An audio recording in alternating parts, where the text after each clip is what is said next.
ఈరోజు డిఫరెంట్ కార్యక్రమం.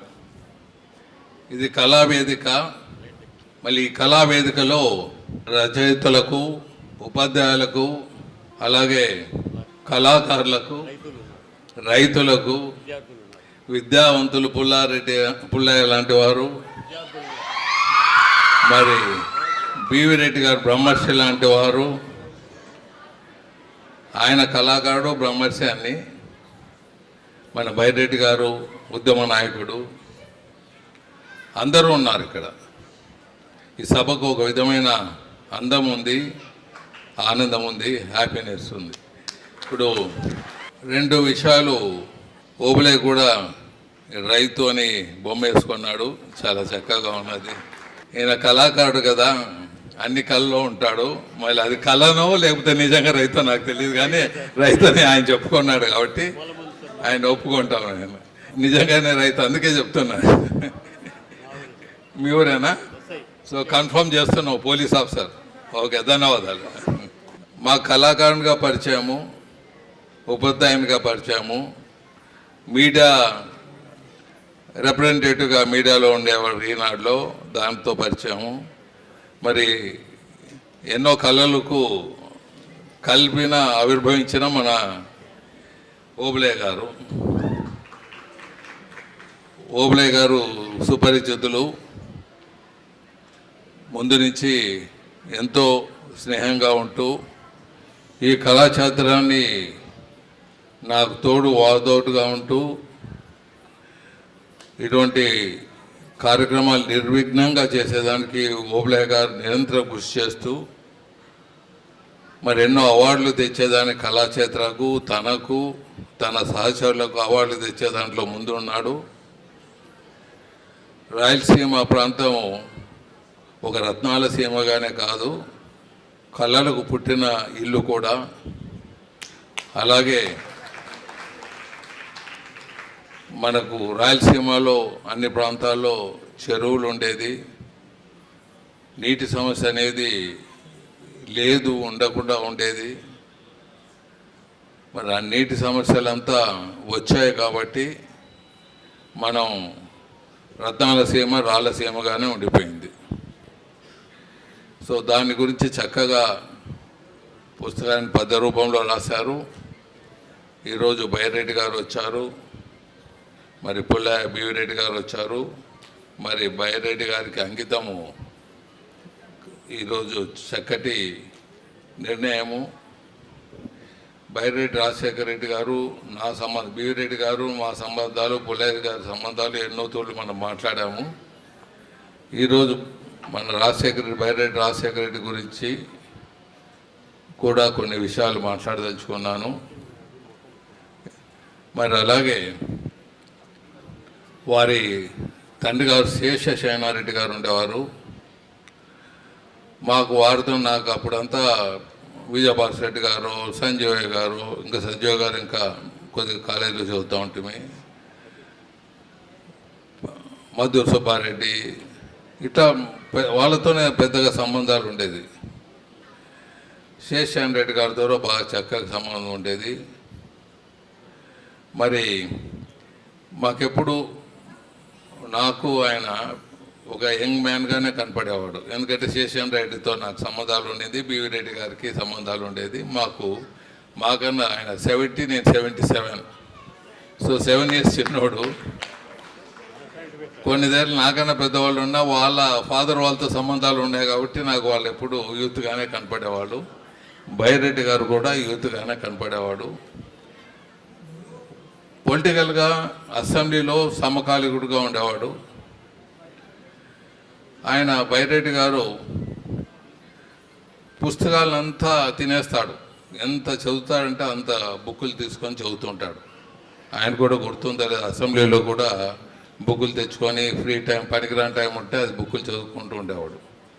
జ్ఞాని, చాలా తెలివైన వాడు, చాలా రైతుల కోసం ఎప్పుడూ తపరిస్తుంటాడు. మరి ఆయనకు నాకు తేడా ఏమంటే, ఇద్దరు ఉభయులు కూడా ఈ ప్రాంతాన్ని అభివృద్ధి చేయాలి, ఈ ప్రాంతాన్ని సస్యశ్యామలు చేయాలి, ఈ ప్రాంతాన్ని ప్రతి పట్టణంలోనూ రైతులు, పరిశ్రమలు, అగ్రికల్చర్లు అన్ని సమగ్రంగా ఉండి మరీ రత్నాల సీమగా వెలుగొందాలని ఇద్దరి ఉభయులు మనస్సే కాకుండా ఇద్దరి ఉద్యమాలు కూడా అలాగే ఉంటాయి. తేడా ఏమంటే, డిఫరెన్స్ ఏమంటే, నేను శెట్టి గారు నా స్టైల్ వేరే ఉంటుంది, ఆయన రెడ్డి గారు స్టైల్ వేరే ఉంటుంది.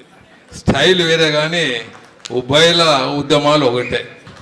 ఉభయల ఉద్యమాలు రాయలసీమ ప్రాంతం సస్యశ్యామలంగా ఉండాలి, డిఫరెంట్ రూట్లో.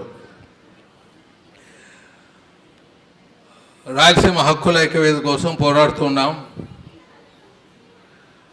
అదే టైంలో బైరెడ్డి గారు కూడా ఇంకా కొద్ది ముందు రాయలసీమ సపరేట్ ఉండాలి అని కూడా ఆయన ఉద్యమాన్ని మొదలుపెట్టారు. మా ఇద్దరు కొద్దిగా అభిప్రాయ భేదాలు ఉండేది. దీంతో ఇంక పెద్దగా ఏం లేదు, మా ఇద్దరు పర్సనల్గా ఏమి లేవు. ఇద్దరు స్నేహితులము, ఇద్దరు ఏకాభిప్రాయంతో చాలా విషయాల్లో ఉంటాము. కానీ దీంట్లో మాత్రం రాయలసీమ సపరేట్ అనేది, రాయలసీమ హక్కుల పోరాటం అనేది. రాయలసీమ సపరేటు అనేది ఏమవుతుందంటే, మనం అన్ని ప్రాంతాల కన్నా వెనకబడి ఉన్నాం. కర్నూలు పార్లమెంటు చూసుకుంటే, ఈ కర్నూలు పార్లమెంట్ చూసుకుంటే నీళ్లు, మన నీళ్ళంతా కిందికి పోతాయి, మనకు నీళ్ళు లేదు. మా పెద్ద తుమ్మల ముందు మా తాత వాళ్ళ ఊరు, మేము ఉండే ఊరు, మా తాతలు ముత్తాతలు ఉండే ఊరు, కెనాల్ పోతుంది కానీ కెనాల్లో నీళ్లు వాడుకోనేకి లేదు. కెనాల్ కింది భాగానికి ఇస్తారు, కెనాల్ విలేజ్ మీద ఉంటుంది. ఇలాంటి పరిస్థితి మనకు ఎల్ఎల్సి ఉంది. ఆడ కర్ణాటక వాళ్ళు కొట్టుకోపోతారు, నీళ్ళు ఇక్కడికి రావు. సో మనం అన్ని ప్రాంతాల కన్నా వెనకబడి ఉన్నాం.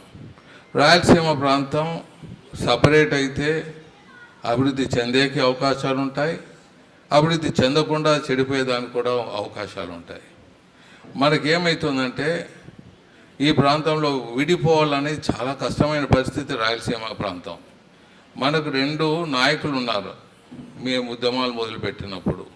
ఒకటి రాజశేఖర రెడ్డి గారు, ఇక్కడ చంద్రబాబు గారు. మొత్తం ఆంధ్ర, తెలంగాణ, రాయలసీమ అన్ని పరిపాలించే ఇద్దరు నాయకులు అక్కడ ఉన్నారు. ఇద్దరు నాయకులు రాయలసీమకు సంబంధించిన వాళ్ళు. వాళ్ళని కాదని, ఇద్దరు ఉభయలను కాదని, ఎందుకంటే ఉభయలు ఇక్కడ రాయలసీమలో ఏమంటే అటాచ్మెంట్ పబ్లిక్. ఇక్కడ ఇండివిజువల్గా అలా ఆలోచించి కరెక్టు నిర్ణయించే చాలా తక్కువగా ఉంటాయి. ఒకరు జనాలంతా, ఒకరు రాజశేఖర రెడ్డి గ్రూపు, ఒకరేమో చంద్రబాబు గారి గ్రూపు. ఈ ఉభయలు ఉన్నప్పుడు మా శెట్టి గారి ఆలోచన, ఇది రాయలసీమ త్వరగా రాదు సపరేటు, అట్లీస్ట్ హక్కుల కోసం పోరాడతామని హక్కుల కోసం పోరాడి ముందుకు పోవటం నేను జరిగింది. ఆయన రాయలసీమ సపరేట్ అని అలా అంటే అట్లీస్ట్ డిమాండ్స్ కొన్ని సక్సెస్ చేసుకోవచ్చని ఆయన ముందుకు పోయారు. ఇద్దరు అభిప్రాయాలు ఏకాభిప్రాయంగా ఉన్నా మాది శెట్టి గారి స్టైల్లో, ఆయన రెడ్డి గారి స్టైల్లో ముందుకు పోవటం జరిగిందని తెలియజేస్తున్నాను. ఇక రాయలసీమ హక్కుల ఐక్యవేదిక పోరాడేటప్పుడు సమైక్యాంధ్రరావు కూడా రావటం జరిగింది. తెలంగాణ సమైక్యాంధ్ర ఉద్యమాన్ని శ్రీకారం చుట్టినోడు నేను. కేసీఆర్ గారు, నేను, సాంఘి గారు ఒక రూమ్లో ఉంటే, మేము ఆఫీస్లో వాళ్ళ రూమ్లో ఉండి ఏదో టీ తాగుతూ, నేను, ఆయన అప్పుడు డిప్యూటీ స్పీకర్గా ఉండేవాళ్ళు. నేను ఇంకా ఉండను, పార్టీని విడిచిపెట్టేసి నేను తెలంగాణ ఉద్యమం తీసుకొని వస్తాను. నువ్వు తెలంగాణ ఉద్యమం తీసుకొని వస్తే మేము రాయలసీమ ఉద్యమం తీసుకొని వస్తాను చూడు అని అన్నా నేను. అంటే ఆయన అన్నది ఇదే విశ్లేషణ చేశాడు. మీ దాంట్లో ఆ ఇద్దరిని విడిచిపెట్టి రాయలసీమలో వచ్చేవాళ్ళు చాలా తక్కువగా ఉంటారు, మా పక్క ఉద్యమం నడిపేదానికి ఎక్కువగా ఉంటారు, సరే అని సాంఘి గారు అక్కడ విట్నెస్ అన్నమాట. సాంఘి గారి దగ్గరే రూమ్లో కూర్చున్నారు. రారు మీ పక్క, కష్టం ఇక్కడ జరగటం. ఎందుకంటే ఆ ఇద్దరు నాయకులు రాయలసీమకు సంబంధించిన వాళ్ళు. ఇద్దరు నాయకుల్ని మేము పోరాడుతున్నాము. రాయలసీమ కూడా చాలా పూరెస్ట్ ప్లేసు నాకు తెలుసు. మరి పూరెస్ట్ ప్లేస్ అయితే మళ్ళీ రాయల్ తెలంగాణ ఉద్యమం చేస్తావా? తెలంగాణ ఉద్యమం అంటే రాయల్ తెలంగాణ ఉద్యమం చేస్తే మళ్ళీ వీళ్ళే నాయకులు అక్కడ వస్తారు కదా తెలంగాణ, వాళ్ళ కోసమే మేము ముఖ్యమంత్రులు ఉండాలా, మా ప్రాంతాన్ని నుంచి ఉండాలి కదా, మళ్ళీ మిమ్మల్ని ఎలా కలుపుకుంటాము అని తమాషగా ఆయన చెప్పడం జరిగింది. ఇది చాలామందికి తెలియని హిస్టరీ, కొన్ని తూళ్ళు చెప్తుంటే బాగుంటుందని మీకు తెలియజేస్తుంటాను. చరిత్ర అనేది కొన్ని తూర్లు మాట్లాడగలుగుతాం, కొన్ని తూర్లు ఇటువంటి పెద్దలు బుక్కుల్లో రాస్తాం, కొన్ని తూర్లు వాళ్ళు మీటింగ్లో చెప్పేటప్పుడు కొద్దిగా తెలుసుకుంటే బాగుంటుంది. సమైక్య ఆంధ్ర ఉద్యమాన్ని మొదలుపెట్టాం. అప్పుడు రాజగోపాల్, నేను ఉద్యమం మొదలుపెట్టాక ఆ రాజగోపాల్ గారు ఎంపీ గారు ఇక్కడ కర్నూలుకు వచ్చారు. మా ఇంటికి వచ్చినప్పుడు TV9 పట్టుకుని సమైక్య ఆంధ్ర కోసం పోరాడని ఆయన 5 ఏళ్ళ తర్వాత ఆయన ఉద్యమంలో దింపాను నేను. తర్వాత మేధావుల శ్రీనివాసులు ప్రత్యేక ఆంధ్ర రాష్ట్రం అని బుక్ రాశాడు. నాయన ప్రత్యేక ఆంధ్ర రాష్ట్రం కాదు, నువ్వు నా బుక్ రిలీజ్ చేసేకి వచ్చినావు, నేను చేయను, నువ్వు సమైక్య ఆంధ్రకే పోరాడని ఆయనే మళ్ళీ సమైక్య ఆంధ్రాకి తీసుకుని వచ్చాం. ఈ విధంగా ప్రతి జిల్లాలో ఆఫీసులు పెట్టడం, కోట్లాది రూపాయలు ఖర్చు పెట్టడం, కానీ సమస్య తీరబడదు. సో సమైక్య ఆంధ్ర, రాయలసీమ హక్కులు రెండు కలిపి పోరాడుతూ వచ్చాను. ఒక బుక్ రాపిచ్చాను నేను, స్టాటిస్టిక్స్ అన్నీ తీసాము, కృష్ణా కమిటీ కూడా ఇచ్చాము. ఏమి ఇచ్చినామంటే మనది ఫస్ట్ డెవలప్డ్ ప్లేస్ వచ్చి తెలంగాణ, సెకండ్ ఆంధ్ర, థర్డ్ రాయలసీమ. మరి ఉద్యమాలు మీరు ఎట్లా చేస్తారు, వెనుకబడిన వాళ్ళని ఉద్యమాలు చేస్తే మేము చేయాలి, రాయలసీమ వాళ్ళు మీరు ఎట్లా చేయాలని పోరాటం జరిగింది. చాలా సంవత్సరాలు పోరాటం, చాలా ఇది చేసాం.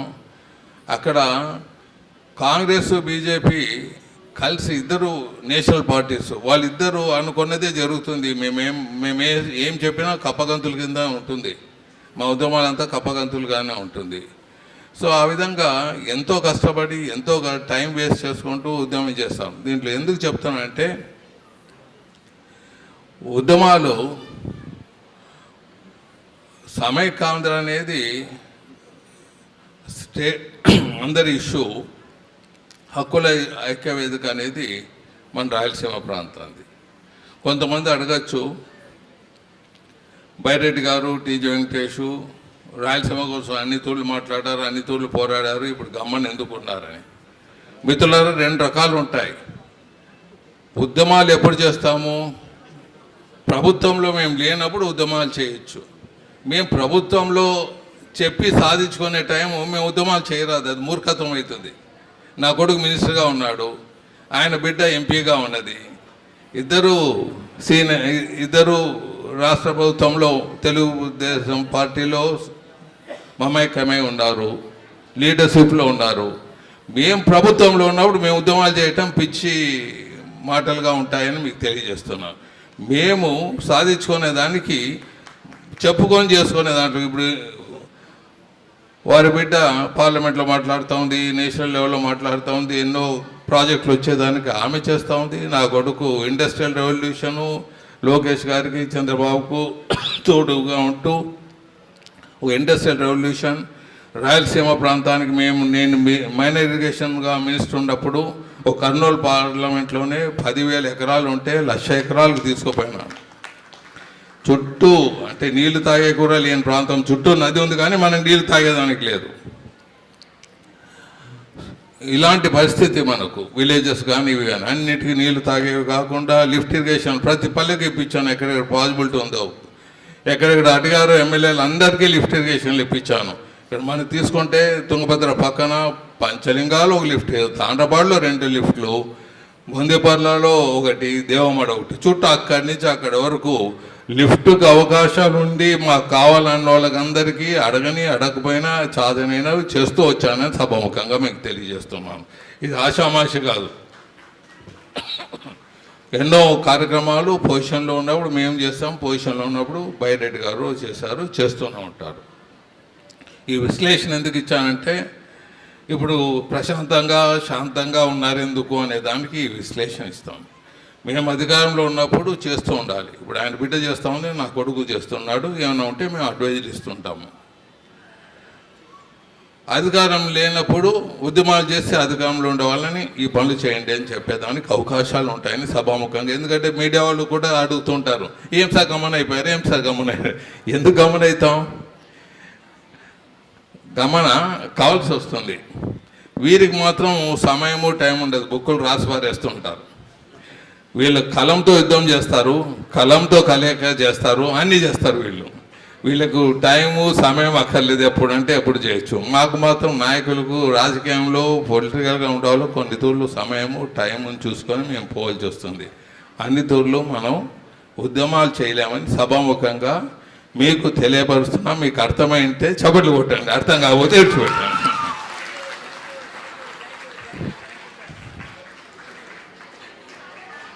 ఆయనకు భగవంతుడు ఆయనకి ఇచ్చాడు, బివి రెడ్డికి ఇచ్చారు, ఇటు పుల్లయ్య గారికి ఇచ్చారు, మాకు ఇచ్చారు. మాకేముంటుంది? భగవంతుడు బ్రహ్మాండంగా ఇచ్చాడు. మాకు జీవితంలో ఏదైనా ఈ ప్రాంతానికి చేసి, జీవితం ఉన్నంత లోపల ఏదైనా ఈ ప్రాంతానికి చేసి ఉండే విధానంలో ముందుకు పోతాము. దాంట్లో ఏమీ తేడా ఉంటుందని సభాముఖంగా తెలియజేస్తున్నాను. సో ఇక్కడ ఉండే వాళ్ళందరికీ, స్టేజ్ మీద అలంకరించిన వాళ్ళకి కానీ, ఇక్కడ ఉండే వాళ్ళకి కానీ, మన ప్రాంతాల్లో ఎంతో డెవలప్ అయ్యేదానికి అవకాశం ఉంది. సోలార్ విండ్ పవరు ఇక్కడ వేస్తే, మనకు టోటల్గా వేస్తే మొత్తం ఈ సౌత్ ఇండియాకి 5 గంటలు పవర్ ఇచ్చేంత కెపాసిటీ మనకు ఉంది అన్నమాట. దాని విషయంలో ఢిల్లీలో ఎన్నో తూర్లు సోలార్ ప్లాంట్లు విండ్ పవర్ మీద ఫైట్ చేయటం జరిగింది, దాని విధంలో కన్విన్స్ చేయటం జరిగింది. అలాగే గుండ్రేవుల ప్రాజెక్టు, సిద్ధేశ్వరం ఆయన కొట్లాడాడు, నేను కొట్లాడాను. నేను మినిస్టర్గా ఉన్నప్పుడు, ఇరిగేషన్ మినిస్టర్లో ఉన్నప్పుడు గుండ్రేవులు సర్వే చేసేదానికి కూడా ఒప్పుకోలేదు ప్రాజెక్టుకు. నా రిజిగ్నేషన్ తీసుకొని పోయి కిరణ్ కుమార్ రెడ్డికి ఇచ్చాను, నాకు మంత్రి వద్దు ఎందుకంటే అడ్డం చెప్తున్నారని. అప్పుడు ఆ గుండ్రేవుల ప్రాజెక్టుకు లేదు చెప్పి సర్వే చేపిస్తామని సర్వే చేయటము, మరి చంద్రబాబు గారు అనౌన్స్ చేయటం, బైరెడ్డి గారు, మేము, మిగతా మిత్రులు చేసిన ఉద్యమానికి అది సఫలీకృతం కావటం. అది ఇప్పుడు తెలంగాణ విభజన అయింది, మళ్ళీ తెలంగాణ వాళ్ళు కూడా కోఆపరేట్ చేయాలి ఆ ప్రాజెక్ట్ రావాలంటే. అలాగే సిద్ధేశ్వరం ప్రాజెక్ట్ ఒకటి ఇక్కడ ఉంది. మీకు చెప్పాను, ఇక్కడి నుంచి నీళ్లు పోతూనే ఉంటాయి మనకు కింది భాగానికి, మనకు ఉండవు నీళ్లు. మన కర్నూలు పార్లమెంట్ నుంచి ఎక్కడికి పోతుంది? కర్ణాటక, తెలంగాణకు పోతుంది, ఆంధ్రాకు పోతుంది, తమిళనాడుకు పోతుంది, రాయలసీమకు వస్తుంది దిగువ భాగంలో. మనకు మాత్రం నీళ్ళు కాలం కరువు కాలంగా ఉంటుంది, మన మీద పోయే నీళ్ళంతా. మరి అప్పుడు ఉమ్మడి జిల్లా ఉన్నప్పుడు శ్రీశైలానికి 30,000 ఎకరాల పైన మన రైతులు ఇవ్వటం జరిగింది. మన వాళ్ళు సాక్రిఫైస్ చేశారు, మనకు కూడా నీళ్ళు అవసరం. ఏమన్నా చేశారంటే తెలుగంగా ఇలాంటివంతా కొద్దిగా ఎన్టీ రామారావు గారు చేశారు, ఇప్పుడు చంద్రబాబు గారు చేస్తున్నారు, హంద్రి నీవా ఇవంతా. ఆ మినిస్టర్గా ఉన్నప్పుడు కొన్ని బిల్స్ కూడా పాస్ చేయడం జరిగింది. ఏమంటే దిగువ భాగంలో హంద్రి నీవా పోయేటప్పుడు దిగువ భాగంలో ఏది ఉంటే ఎవరైనా నీళ్ళు ఇవ్వాలి, ఆ కెనాల్ పోయేటప్పుడు దిగువ భాగంలో ఉండే వాళ్ళందరికీ ఇవ్వాలని. అది కొద్ది వరకు మేము ఉన్నప్పుడు చేశాము, సఫలీకృతం కొద్ది వరకు అయింది, ఇంకా సఫలీకృతం చేయాలి. కెనాల్ పోయేదారిలో దిగువ నీళ్లు అంటే మళ్ళీ పంపు చేయకుండా ఇచ్చేవంతా వాళ్ళకి నీళ్లు తాగేదానికి కానీ ఇరిగేషన్ కానీ ఇచ్చే తీరాలనేది అది ఎప్పుడూ ఉద్యమం చేస్తుంటే ముందుకు బాగుపడుతుందని తెలియజేస్తున్నాను. ఇంకా బైరెడ్డి గారు మీకు చెప్పాను, బుక్కులు చదివేది కాకుండా ఆయన మేధావి. ఇంకా ఎక్కువ రాయలసీమ గురించి చెప్పేదానికి అవకాశాలు ఆయనకు దండిగా ఉంటాయి రాయలసీమ ప్రాంతంలో, ఎందుకంటే ఆయన మేధావు కాబట్టి సబ్జెక్టు విపులీకరిస్తాడు. ఇంకొకటి సిద్ధేశ్వరం ప్రాజెక్టు తీసుకుపోయి నేను ఎంపీగా రాజ్యసభగా ఉన్నప్పుడు ఇక్కడ ఐకాన్ బ్రిడ్జ్ ఒకటి కడుతున్నారు. ఆయన మినిస్టర్ గారు చాలా ఇష్టం ఆయనకు ఆ బ్రిడ్జ్ కమ్ చెక్ డ్యామ్ మాది కట్టేదానికి. ఆయన ఏమన్నాడు, మహారాష్ట్ర అంతా నాకు ఉన్నప్పుడు నాకు అవకాశాలు కొట్టిపారేశాను, దీన్ని కూడా కొద్దిగా ఎత్తు చేసి నీళ్ళు నిలబెట్టి ఈ ప్రాంతం అంతా నీళ్లు చేసుకుని సెమీ బ్రిడ్జ్ మాది తయారు చేస్తామని అన్నాడు. దాంట్లో బైరెడ్డి గారు ఆ సిద్ధేశ్వరం మాదికి తీసుకురావాలని చాలా పాటుపడ్డాడు.